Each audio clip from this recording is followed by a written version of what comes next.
Now that the current Ninjago series has ended with part 2 of Crystalized, we already know that there will be a new series headed our way in 2023.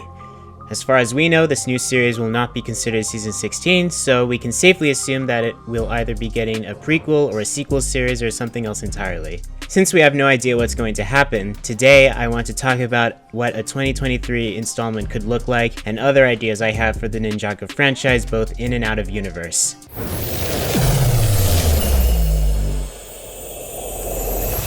First of all, one of the writers of Ninjago, Chris Wyatt, has stated that 2023 will not start with Season 16, and I actually like that. I don't want a sequel series to start with Season 16 or 17 or what have you. They might as well just be a direct sequel to the original lineup. Despite my personal issues with the finale, I believe that Crystalized was a satisfying enough conclusion for what I refer to as the Ninja Saga or Elemental Saga. I've been saying that I would love for Ninjago to start expanding and getting away from the ninja side of the story. I also said in a previous video how a future story could look like. Obviously, if they decide not to follow the ninja's children/descendants, then they could follow a new team of different people, either consisting of some elemental masters led by Pixel and or Skylar, or we could just follow the new ninja. Well, considering how the main conflict of Crystalized was about the balance being at stake, I think the climactic battle could serve as a jumping off point for future stories. Maybe the balance between good and evil changed in some way and 2023 explores those ramifications. In my opinion, that story should start way after the events of Season 15. Maybe like a few years or maybe even decades or centuries in the future. I'd be fine if it took place a year after Season 15, but the point is, there's a new change in the balance between good and evil, darkness rises yet again, and Oh, hi Overlord. What are you doing?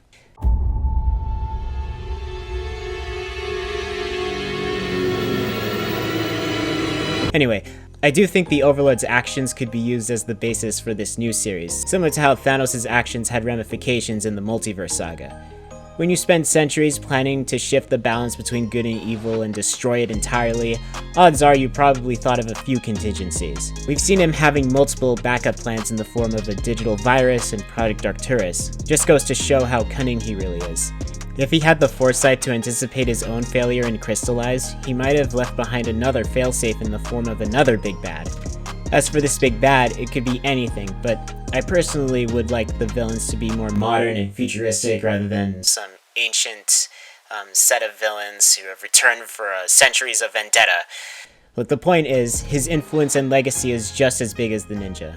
And stepping back in time a bit, Season 3 was originally going to set up an alien storyline, and I even proposed such an idea in a much older video. Since this proposed sequel is taking place in the future, aliens would be perfect. I would prefer that over an army that was laying dormant for a millennia. Or maybe we'll have another Ninjroid army. I do think there is some potential for a sequel series, but I hope it differentiates itself from the Ninja Saga. I think having it too connected to Seasons 1 to 15 would be a mistake. Sure, the influence of the ninja team should be felt, but it shouldn't be the dominating factor of the story. Apparently there's also going to be a book detailing how the ninja get their powers back after Crystalized, so there's that. But I'm convinced we're ways off on all of this. I think it makes more sense to jump back into the timeline instead of forward. There's a lot of potential to follow new characters in an era that's partially established through flashbacks and exposition. We already know some of the big events in Ninjago's history, like the Serpentine War, and I think that's a little easier to prepare for than jumping into the future. Figuring out where to go from the end of Crystalized sounds like a more difficult task. I'm not saying that it's impossible. I mean, the MCU's doing it with Phase 4 and 5 and the rest of the Multiverse Saga. I'm just saying that it wouldn't be my first choice. If we do get some prequel series, I think we could add more context to the events that occurred before the seasons. Let's see a story about the Serpentine War. It could literally be Ninjago's version of Star Wars The Clone Wars. Ninjago, the Serpentine Wars. Let's freaking do it. Wouldn't it be awesome if we got a series about the first Mijitsu Master and the Overlord? A story about the Stone Wars would make for a fantastic action spectacle. We only know about the Stone Wars through flashbacks and mere mentions, so why not have a full-on story about it? Let's see the Overlord and the first Mijitsu Master at the height of their powers and warring for control of Ninjago. Climactic showdown could follow the first Mijitsu Master splitting Ninjago in two. There could also be a lot of room for a battle of morals and ethics between light and dark, which could add depth to the two rivals and why they hate each other so much. I'd watch an entire series about the Oni and Dragon War. Firstborn in her prime going up against the Oni warlords who created the Oni masks. Hey, let's get a series about Wojira and the Merlopians and the Keepers. Just bring in some ambitious writers and explore those older areas and events. I don't want to see any more ancient battles told through flashbacks and conversations. I want a full-on series about them. Let us experience them full on. Give us an entire story focusing on those past events. Show us, don't tell us. Another thing I would love to see if the creators decide to make more spin-offs. I've already said that we're getting things like the Spinjitzu Brothers, the Garbodon series, and Amber Spiral, but there are other ideas for some stories that can focus on other characters. It doesn't have to be a full-on season either, it could literally be a mini-series. Hell, a comic series like the Garbodon comics. We could have a series focusing on Pixel and her adventures at Samurai X after the events of Season 7. While the ninja are searching for Wu, she dons the samurai identity and goes off protecting Ninjago City from the scum and villainy. And then the climax could see her unknowingly creating a power vacuum in the criminal underworld. That could be the perfect prelude to Season 8 and answer some questions, like when and how did the Sons of Garmadon become so popular? We could see more of Mr. E, Kilo, Ultraviolet, Harumi, and maybe the mechanic. The emotional stakes could follow her desire to take up the mantle that Nia made before she became the water ninja, and it could explore more aspects of her initial decision to keep her identity a secret. Ronin could have a series about his younger life as a thief and a bounty hunter. We could see his first encounter with Soul Archer and add more context to their relationship in Season 5. Or we could get a book that explains when and how he met the ninja and what mouth he left them in. Did he leave them in the mouth of a cave, or did he leave them in a sarlacc? We could also get a series about Misako and her archaeological journey. Who wouldn't love a story about an archaeologist exploring Ninjago's ancient history? She could be the Indiana Jones of Ninjago. I'd watch more Akita in the Neverrealm. Speaking of realms, we still have no idea about the other 7. Come on, new writers, let's get an anthology series up and running. How about a reboot of Chima? I'd watch an entire series with the new ninja stepping up to take on bigger bads. What have the Elemental Masters been up to in Seasons 4 and 9? Story pitch. The Serpentine have been prominent characters for a while. How come they haven't gotten their own story yet? Let's make the Phantom Ninja canon. I've said before, I'd watch a series about Vanya and her time as the Queen of Shintaro. We could also expand the lore of that kingdom and the Skyfolk. Same can be said for the royal family if they care about that anymore. Let's see a series about the Uplee's adventures.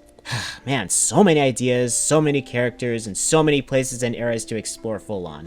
To clarify, these are all ideas that I have for potential spin-offs, prequels, and sequels, and nothing's been confirmed if any of them are being made as we speak. But after Crystalized and the fact that we're getting a new series in 2023, that's where my head is leaning towards. Unless, of course, we're going to follow the ninja yet again, but under a new tone like Season 11. Look, if the showrunners want to go all in with Ninjago, or want to keep it running successfully without feeling repetitive, the best course of action is to do what Star Wars and Marvel have been doing, by changing the status quo instead of resorting to soft reboots or following the same people for like the next 10 years. A new set of characters is a pretty big risk, but a lot of franchises have taken those liberties, and sometimes it pays off if done right. If we're going to keep the Ninjago franchise running fresh and new, we'll have to see some things change. Change is what makes stories interesting. There's always seems to be a group of fans, or traditionalists, who want to gatekeep Ninjago and make everything stay the same and familiar and comfortable. They got upset with the Lego Ninjago movie. People were initially pissed that Lloyd got a new voice actor. They were pissed with the different style and tone of Season 8, and they were very angry that the creators changed the designs of the ninja to be more in line with the movie that they've hated even before the first trailer was even released. They got upset that Bragi Schutt became the head writer after the Hageman brothers left. They got upset with Season 11's more campy tone, and don't even get me started on how they reacted to the 2D animation style. The series has gone through many changes in the past, and I'm sure it's going to do so again. I've said before that even though Ninjago isn't as popular as Star Wars or Star Trek or Marvel or DC, I think it's big enough that it should branch out and look at its own universe from different perspectives. The recent seasons have experimented with that a bit, and each non-ninja focused episode, especially the Nelson and Antonia ones, continue to prove that we don't need the ninja to anchor in everything. The showrunners are getting more and more comfortable in switching back and forth between the big sprawling stories and the more intimate ones. And now with the Spinjitzu Brothers and the Garbodon series, they can take that a step further and start telling on full stories about different characters that have nothing to do with the ninja. I obviously have no say in what direction Ninjago should go, but I would love it if they stopped playing it safe and just swing for the fences and take bigger risks. To quote the YouTube channel Diane Callahan, quotidian writer, choosing change over stagnation is the essence of story. So bring on the change! And then we'll be comfortable enough to finally get our first Ninjago and Chima crossover where they have to fight the Jestro and Monstrox from Nexo Knights, and Monkey Kid can get a cameo to tease the sequel. Anyway, That's what I have to say on the matter, but let me know what you guys think. I'm sure you will. Don't forget to hit the like and subscribe buttons, and follow me on Instagram and Twitter. And as always, I will see you in the next video. Bye bye!